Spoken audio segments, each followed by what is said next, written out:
जिस दुनिया के लिए हम रीझते हैं, जिसके लिए हम नमाजें छोड़ते हैं, जिसके लिए हम भाई भाई का कत्ल करते हैं, जिसके लिए हज हम पर फर्ज हुआ था 25 साल पहले, आज तक नहीं कर पाए कि घर बना के दे दें, बेटी की शादी कर दें, बेटे को नौकरी दिलवा दें, और 25 साल से बड़ा गुनाह हो रहा है।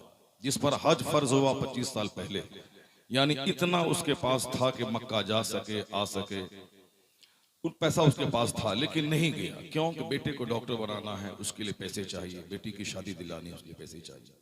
जब हज फर्ज हो जाए, उस वक्त से लेके जब तक वो हज नहीं करेगा, जितनी ताखीर करेगा उतना ही बड़ा गुनाह उसके नाम अमाल में लिखा जाएगा।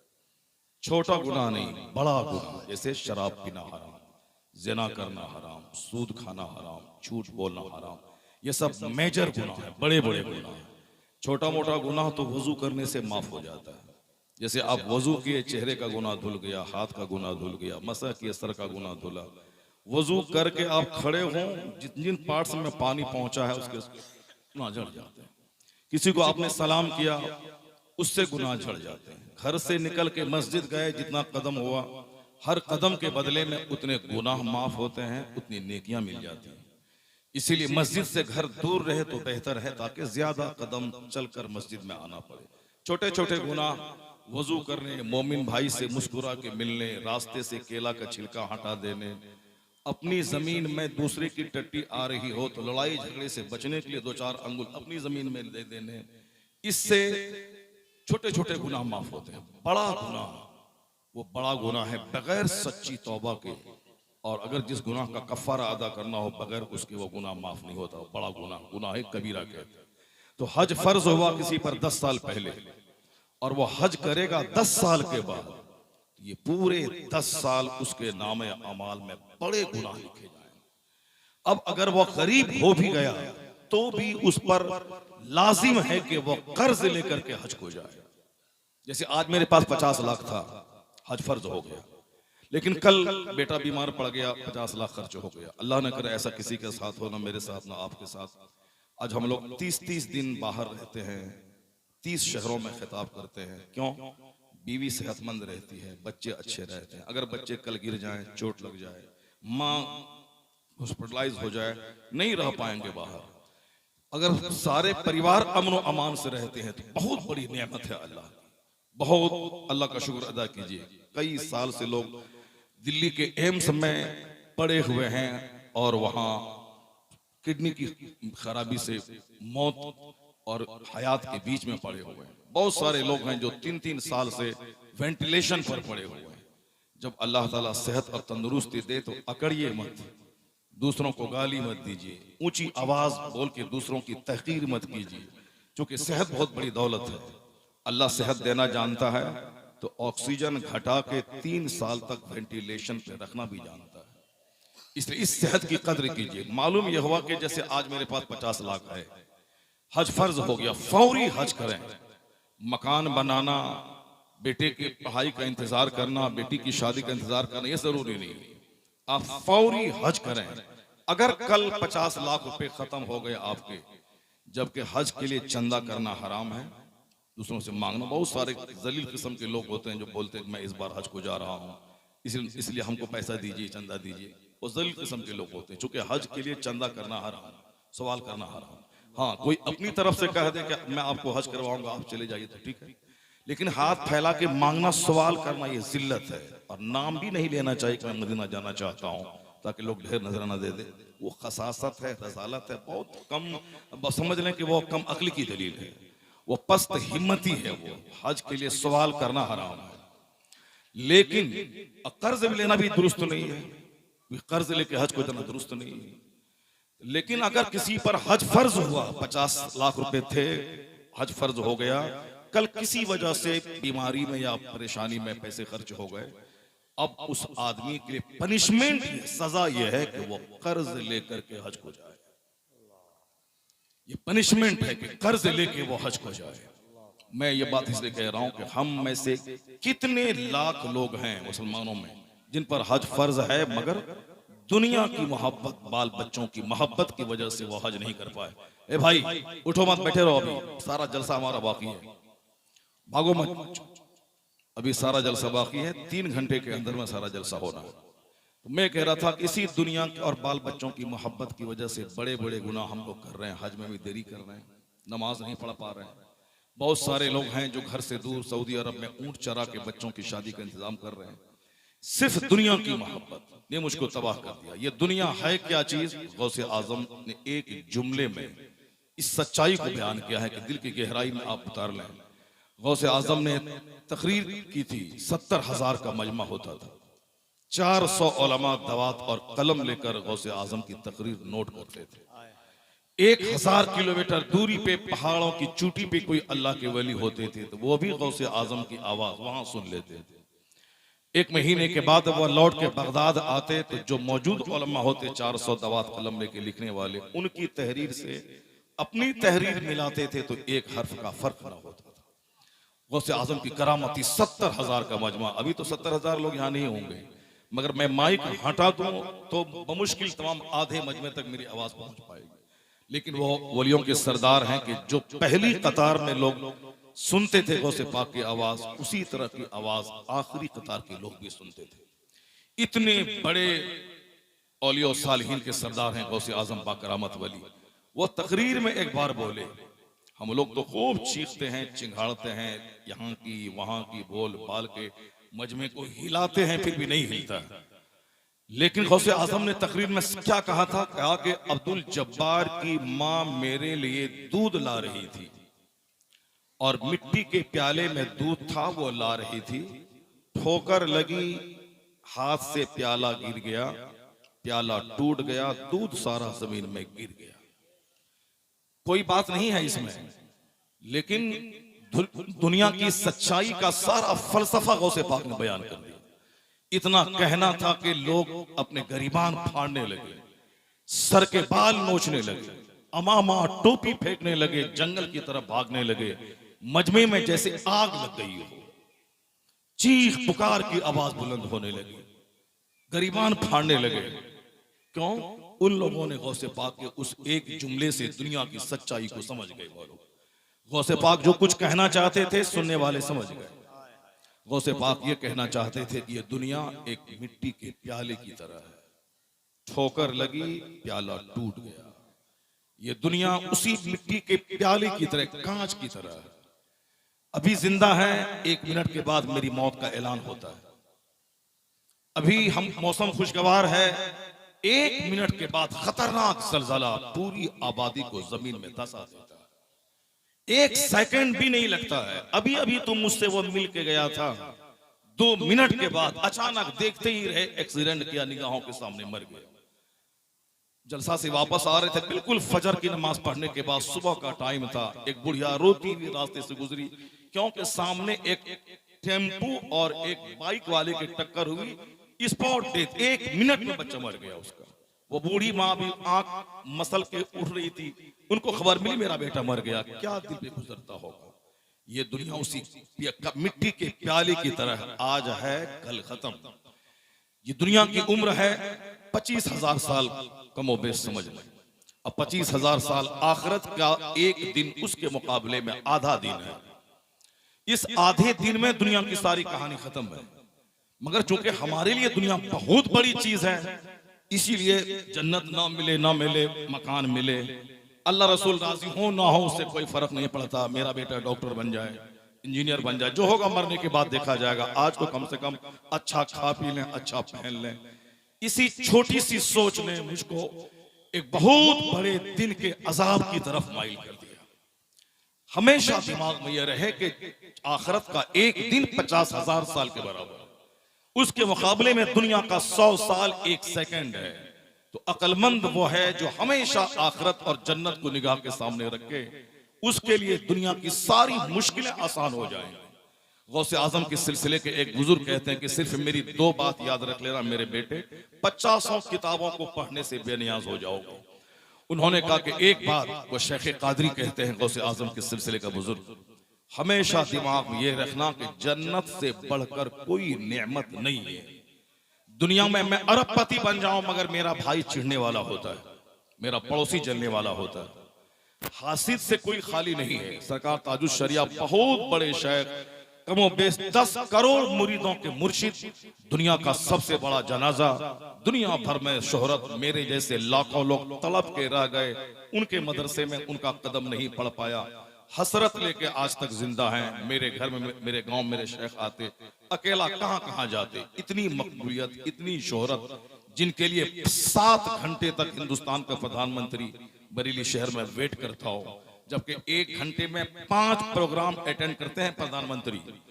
5:10 में यहाँ, 5:20 में वहां, 5:50 में वहां, 1 घंटे में 10 प्रोग्राम प्रधानमंत्री का होता है। अब आप समझ सकते हैं कि 7 घंटे कितने कीमती होते हैं भारत के प्रधानमंत्री के लिए। वो बरेली सर्किट हाउस में 7 घंटे तक इंतजार करता रहा कि हुजूर ताजुश शरिया मुझसे मुलाकात करने का टाइम मुझको दे दें। मगर ताजुश शरिया ने कहा कि मैंने बाप दादाओं से जो दीन की खिदमत की जिम्मेदारी पाई है, उससे फुर्सत कहाँ है कि किसी हाकिम से मैं मुलाकात करूं। इसलिए मैं कभी कभी कहता हूं कि इस सदी में कौन है जो गौसे आजम की याद ताजा कर गया, कौन है जो जनाबे दाऊद ताई, जिनसे मिलने के लिए खलीफे बगदाद हारून रशीद बेचैन रहते थे, वो मुलाकात का टाइम न देते थे। लोग कहते थे वो दाऊद ताई ही थे, ऐसा कोई दूसरा हो नहीं सकता। इस जमाने का दाऊद ताई कौन था? उसी को दुनिया अख्तर रजा खां अजहरी कहती है, नाइबे गौसे आजम। और इस जमाने का जुनैद बगदादी, इस जमाने का दाऊद ताई। हमारे नजदीक तो एक मुखिया, एक एमएलए, एक प्रधान, एक काउंसलर बहुत बड़ा होता है। उनके नजदीक हिंदुस्तान का प्रधानमंत्री भी कोई माना नहीं रखता। मैं उनकी बात कह रहा हूं, उनसे भी हसद करने वाले, उनसे भी चिढ़ने वाले, आज तक लोग उनसे जल रहे हैं, चिढ़ रहे हैं। तो चिढ़ने वाले दुनिया में रहते हैं, आदमी की तबीयत खराब हो जाती है जब पता चलता है ये मुझसे जल रहा हो। मेरा 50 करोड़ का बंगला है मगर मेरा पड़ोसी जल रहा है, मुझको अच्छा नहीं लगता। दुनिया में किसी भी एंगल से सुख नहीं है।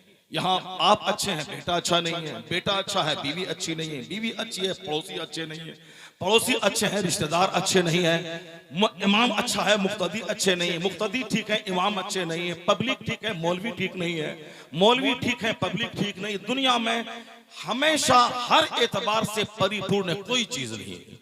यहाँ अगर मैं मालदार हूं तो मेरे पास इल्म नहीं है। एक अरबपति है चेन्नई का, वो अंग्रेजी नहीं जानता है। जब वो देखता है कि एक गरीब उसका नौकर अंग्रेजी फर्राटे से बोलता है तो उसकी आंख में आंसू के कतरे आ जाते हैं। ये खरबों की दौलत में क्या करूं जब मैं अपने बायर के पास मैं बोल नहीं पाता हूं।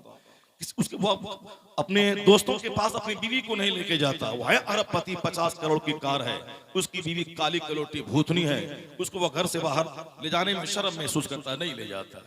वो खुद अरबपति है, बीवी अच्छी नहीं।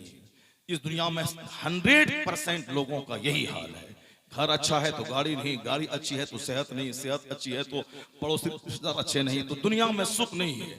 सुख है कहाँ? जन्नत में, जहां ना बुढ़ापे का अंदेशा है, कोई बूढ़ा नहीं होगा, जहां ना कोई आपकी नेमत से चिढ़ने वाला होगा, जहां ना कोई चीख पुकार करके आपको परेशान करने वाला होगा, ना कि नेमत के छिन जाने का अंदेशा होगा।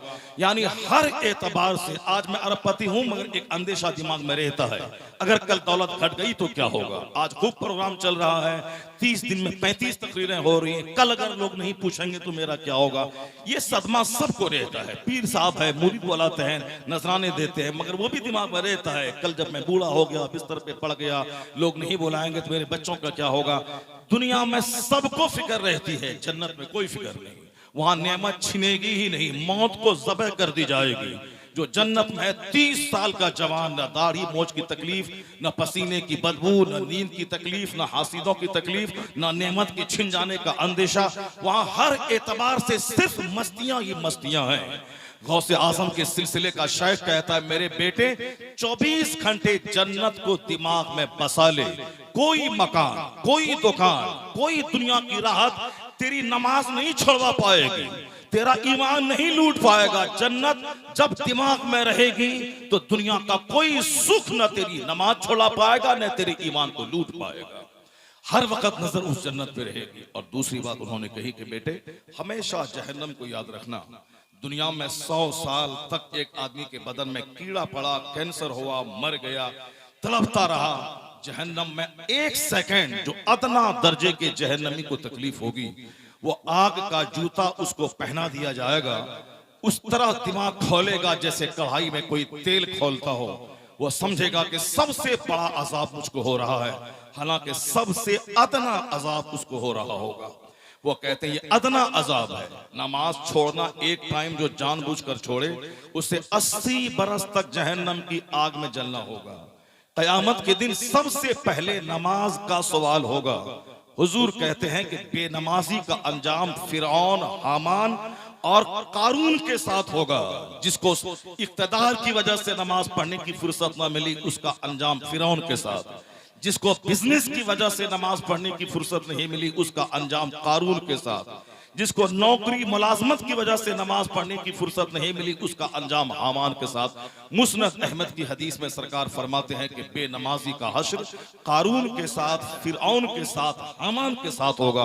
कयामत के दिन खतरनाक तकलीफ। अब जो बताएं कि 25 साल से नमाजें छोड़ रहा है, जिस पर नमाज फर्जी 15 साल में, उसकी उम्र है 40 साल। अब बताएं कि कितने साल से उसकी नमाज कज़ा है, क्या होगा? सिर्फ इसीलिए कि दुनिया बहुत बड़ी चीज है, जन्नत मिले ना मिले, जहन्नम की आग में मैं जल जाऊं, आज मुझे पैसा चाहिए, आज मुझे दुनिया चाहिए, आज मुझे गाड़ी चाहिए। इसी फिक्र ने मुझको तबाह बर्बाद कर दिया। सरकार गौसे आजम उस शेख का नाम है, बैठे हैं मैं महफिल में, किसी ने आके बोला कि हुजूर वो माल जो जहाज पर जो माल था वो सारा माल जहाज समेत सारा माल समंदर में डूब गया। अगर हमको बोले कि सामने जो बाइक लगा के आप आए थे वो बाइक कोई चोरी ले गया, 25 दिन तक तो होश नहीं आएगा, सदमे में चूर चूर रहेंगे। ये हमारा हाल है। गौसे आजम का करोड़ों का माल कश्ती में लदा हुआ समंदर में डूब गया। किसी ने आके बोला कि हुजूर वो माल डूब गया है। गौसे आजम सर को झुकाते हैं, दिल की तरफ देखते हैं और सर उठा के कहते हैं अल्हम्दुलिल्लाह। हालांकि अल्हम्दुलिल्लाह का मौका नहीं था। जब कोई माल गुम हो जाए इन्ना लिल्लाहि व इन्ना इलैहि राजिऊन पढ़ा जाता है। जब कोई नेमत मिले तो अल्हम्दुलिल्लाह बोला जाता है। बस इसी एक पॉइंट को आप सुन लें।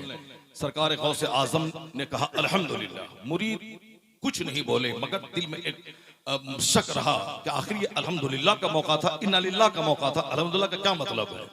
फिर दूसरे दिन की महफिल सजी थी, आप बैठे थे, किसी ने आके बोला हुजूर वो जो जहाज माल से लदा हुआ डूब गया था वो किनारे लग गया है, सारा माल सलामत है। गौसे आजम ने फिर खामोशी के साथ अपने दिल की तरफ निगाह डालकर सर उठा के बोला अल्हम्दुलिल्लाह। एक मुरीद पूछा सरकार माल गुम हो गया अल्हम्दुलिल्लाह, अब माल मिल गया अल्हम्दुलिल्लाह, ये मामला समझ में नहीं आया।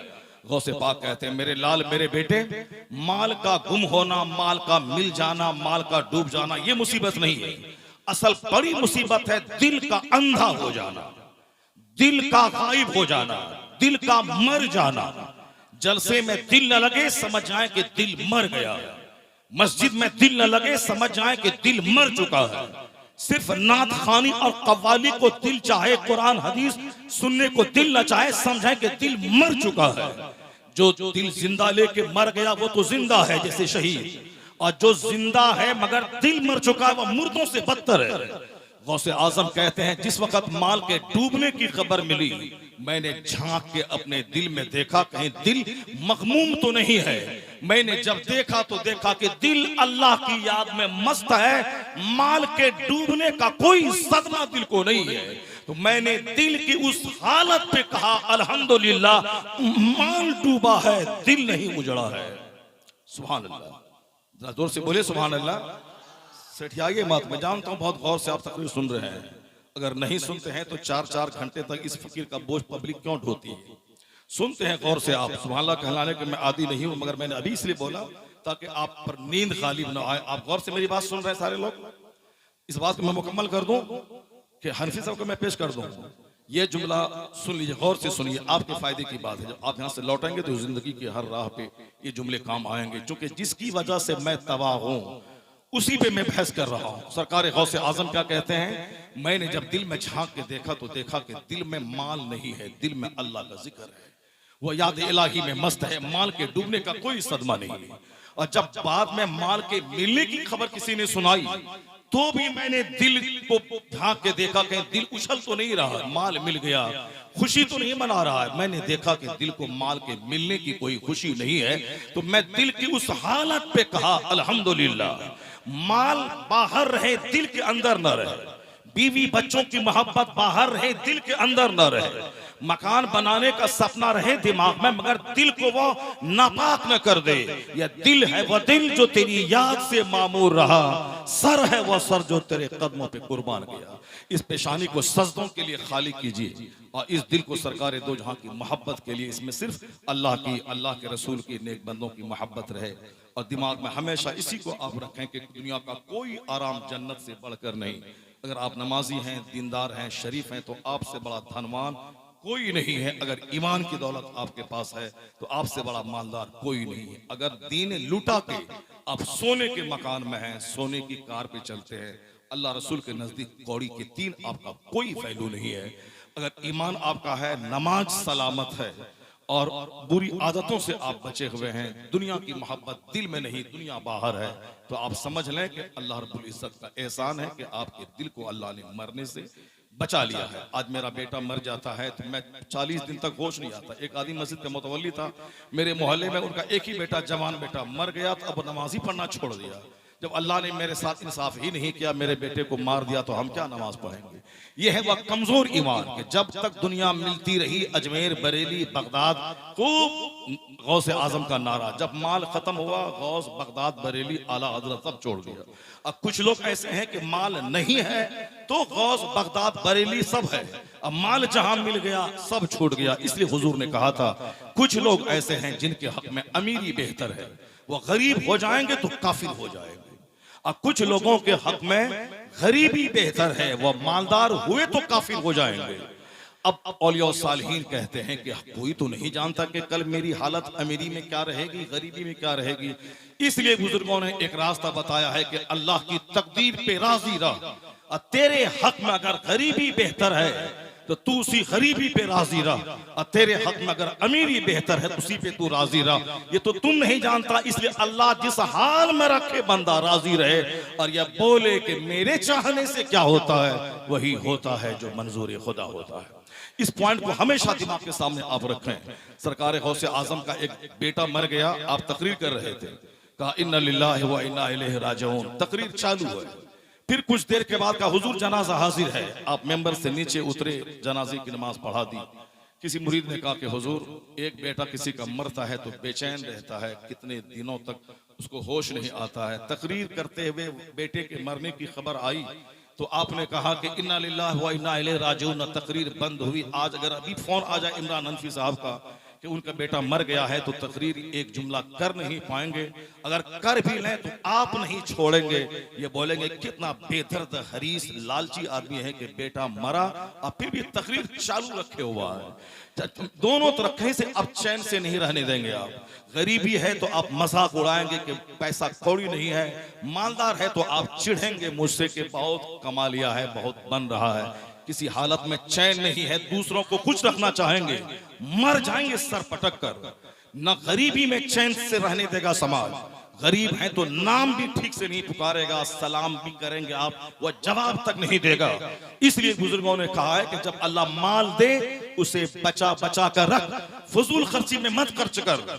मकान जो जरूरत है वो बना, शादी ब्याह में जो जरूरत है वो कर। कार्ड छपाना, डेकोरेशन करना जरूरी नहीं है। तुम्हारे पैगंबर की बेटी की शादी मस्जिद नबवी में सिंपल ढंग से 10 आदमी के बीच हो गई। उनका जनाजा 10 आदमी ने रात में पढ़ा। फातिमा ने वसीयत की थी कि मैं मरूं तो मुझको रात में दफन करना था कि मेरी लाश पर गैर मर्दों की नजर न पड़े। कहा मुस्तफा की बेटी और कहा मेरी माँ। मरे तो 50 मस्जिदों में माइक से ऐलान के मौलाना की माँ मर गई है, लाखों की तादाद में हाजिरी दीजिए। वहां जन्नती औरतों की सरदार का इंतकाल हुआ है, सिर्फ 10 लोग जनाजे में हैं, ताकि दिन में मेरा जनाजा नहीं रात में निकले, अजनबी मर्दों की नजर मुझ पे ना पड़े। जिसने पर्दे का इतना ख्याल किया, कयामत के दिन यह इनाम मिलेगा कि जब फातिमा पुलसरात पार करेंगी, आवाज आएगी या अहलल जम्मे नक्किसू रऊसकुम व खुद्दू अबसारकुम, सरों को झुका ले, आंखों को बंद कर ले। मुस्तफा की बेटी फातिमा पुलसरात पार करने वाली है। 70,000 हूरों की झुरमुट में पार कर जाएंगे। कौन? जिनके जनाजे में 10 लोग शरीक थे, जिनका जनाजा रात में पढ़ा गया, जिनके सर का आंचल नहीं खिसका, सर के बाल को न सूरज और चांद ने देखा, और जिसने सारा वजूद गंदा कर लिया हो, उसका क्या हश्र होगा क़यामत के दिन। और दुनिया में क्या होता है वो सबको मालूम है। गौसे आजम का बेटा इंतकाल किया, आपने तकरीर बंद नहीं की, गौसे आजम ने कहा इन्ना लिल्लाहि व इन्ना इलैहि राजिऊन, तकरीर चालू है। फिर कुछ देर के बाद आया कहा हुजूर जनाजा हाजिर है। गौसे आजम गए, जनाजे की नमाज पढ़ा दी, फिर दिन की खिदमत जारी है। कहा सरकार बेटा मरा, तकरीर चालू, जनाजे की नमाज खत्म होगी फिर तकरीर चालू। क्या कहा गौर से सुनिएगा। गौसे पाक कहते हैं कि जिस दिन मेरे घर में कोई बच्चा पैदा होता है मैं ये समझ लेता हूं कि ये मरने के लिए ही पैदा हुआ है। सुभान अल्लाह, मरने के लिए ही पैदा हुआ है। तो जिसको मैंने पैदा होते ही मुर्दा समझ लिया है, तो आज उनके मरने की खबर से मैं क्या रंजीदा हूं। क्या मैं तकरीर बंद करूं, क्या मैं दिन की खिदमत बंद करूं? मैंने पैदा होते ही मुर्दा समझ लिया। इसे ज्यादा दिल अगर बच्चों से लगाया तो वो अगर मरा तो आपका हार्ट फेल हो जाएगा। अभी इसी इलाके में एक लड़की मरी, माँ को खबर मिली, माँ लड़की वहां मरी, माँ यहां मर गई। भागलपुर में एक लड़के की नौकरी थी, स्कूल का टीचर था वो। कश्मीर में इलेक्शन हो रहा था और जब वो नहीं गया इलेक्शन में, किसी ने कहा कि जो लोग इलेक्शन ड्यूटी में नहीं गए हैं उसको नौकरी से डिस्चार्ज किया जा रहा है। इतना सुना कि उसी जगह बैठे बैठे ब्लड प्रेशर लो हुआ, वही डेथ कर गया। ज्यादा टेंशन मत लीजिए जिंदगी में। बच्चों से प्यार ये समझकर कि बस इसकी परवरिश मुझ पर फर्ज है, मैं इबादत समझ के पाल रहा हूँ। बीवी की खिदमत ये समझकर इस हक के ज़ौजियत में अदा कर रहा हूँ। माँ बाप को चेहरा देखें ये समझकर कि माँ बाप की फरमाबरदारी जरूरी है, मैं इनका चेहरा देखकर हज मबरूर का अज्र हासिल कर रहा हूँ। ज्यादा दिल अटैच करेंगे माँ बाप से, माँ बाप मरे तो आप मर जाएंगे। ज्यादा दिल अटैच रहा औलाद से तो औलाद मरी तो आप मर जाएंगे। ज्यादा दिल अटैच रहा दौलत और मकान से तो मकान जहां जल्जले में गिरा आप सडन डेथ के शिकार हो जाएंगे। गौसे आजम का फॉर्मूला अपनाइए कि जिस दिन कोई बच्चा पैदा होता है मैं समझ लेता हूं कि मरने के लिए ही पैदा हुआ है। अगर ये फिक्र रहेगी तो कभी कोई सदमा नहीं होगा, ना दौलत के छूटने का, ना औलाद के मरने का, न किसी के बीमार पड़ने का। याद इलाही है तो हर हाल में मस्त रहेंगे। इसीलिए मैं कहता हूं ईमान सलामत है, अच्छे आमाल सलामत है तो सब कुछ सलामत है, दीन भी सलामत है, आखिरत भी सलामत है। अल्लाह तबारक व तआला हमको और आपको सबों को सरकार गौसे आजम की जिंदगी से नूर हासिल करने की तौफीक अता फरमाए। ये है गौसे पाक की जिंदगी, न कि वो 12-17 मुरीद के घर चले गए, चांद का मसला हल हो गया, पैदा हुए पहले रमजान का चांद का मसला हल हो गया। क्या मसला हल हो गया? कोई न कुछ समझना है आगे न पीछे। चांद का मसला हल हो गया, चांद का मसला हल हो गया। चांद का मसला दूसरे साल हल हुआ, ये जिस दिन पैदा हुए उसी दिन पूरे इलाके को पता चल गया कि आज चांद हो गया। खाली बगैर सर पैर की बातें करना कि इस तरह ऐसा हो गया, बगैर सर पैर की करामत बयान करना। गौसे आजम पैदा हुए रमजान की पहली तारीख को, 3-4 दिन तो उसकी माँ को समझने में लग गया कि मेरा बेटा दूध दिन में क्यों नहीं पीता है। 3-4 दिन तो समझने में लग गया। जब गौर करी, अरे ये तो सुबह सादिक से लेके तुलुए गुरूब आफ्ताब तक ये दूध नहीं पीता, इसका मतलब है कि ये नेक वक्त फर्जंद रोजा रखता है, रोजे के टाइम में दूध नहीं पीता। धीरे धीरे बात फैल गई पूरे इलाके में। अगले साल जब चांद का मसला खड़ा हुआ कि आज 30 है या रमजान की पहली तारीख है, चूंकि ये बात मशहूर हो चुकी थी समाज में कि सैयदों के घर में एक बच्चा पैदा हुआ है जो पिछले साल पूरा रमजान दूध नहीं पिया था, दिन के टाइम में रोजा रखा था। इस बार शहादत कहीं से नहीं मिल रही है, चलो जरा चल के पूछें कि क्या हाल है। लोग आए, दरियाफ्त का पता चला कि अब्दुल कादिर आज सुबह से दूध नहीं पिया है। इसका मतलब है कि आज रमजान की पहली तारीख है।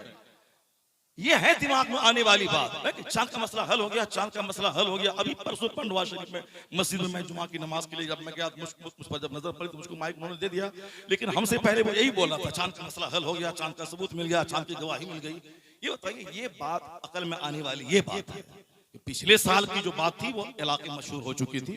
अगले साल चूंकि दूध पिलाने की मुद्दत 2 साल है, तब जब खबर मिली, ये भी खबर ऐसा नहीं कि माँ ने बोली कि दूध नहीं पिया है तो चांद की खबर मिल गई। नहीं, कोई मुफ्ती ऐलान नहीं कर सकता है किसी करामत को बुनियाद बनाकर जब तक शरई गवाही न मिल जाए। लोग समझ गए कि आज रमजान की पहली तारीख है, यह तो तय है, चूंकि उन्होंने आज सुबह से दूध पीना छोड़ दिया है। लेकिन कैसे ऐलान करे कि चांद हो गया है इस बच्चे की करामत को देखकर? लोग इसी में परफेक्ट तो थी।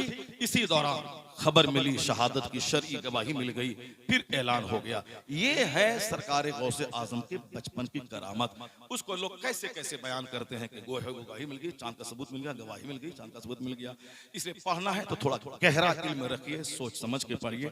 व्हाट्सएप और यूट्यूब में कुछ पढ़ा, उसी को उल्टा पुल्टा बयान कर दिया, ऐसा नहीं है। जो कुछ बयान कीजिए मुस्तनद, ऑथेंटिक और खूब कसरत से मुताला करके, कसरत से किताब पढ़िए। पढ़ने के जमाने में सिर्फ पढ़ना जानता है आदमी, असल शऊर इल्म हासिल फरागत के बाद होता है।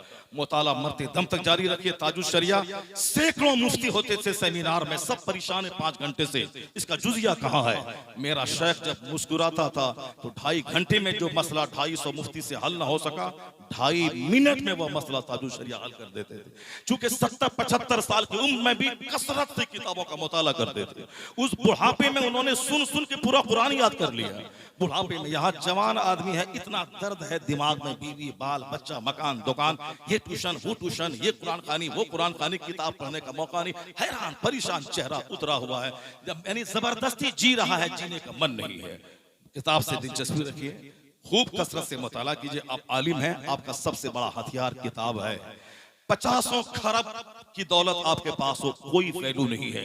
अगर इल्म और अमल है तो आपका हाथ चूमा जाएगा, या सोच कर नहीं कि आप झोपड़ी में रहते हैं इसलिए हाथ चूमा जाता, आप नाइबे रसूल हैं, मुस्तफा की हदीस बयान करते हैं।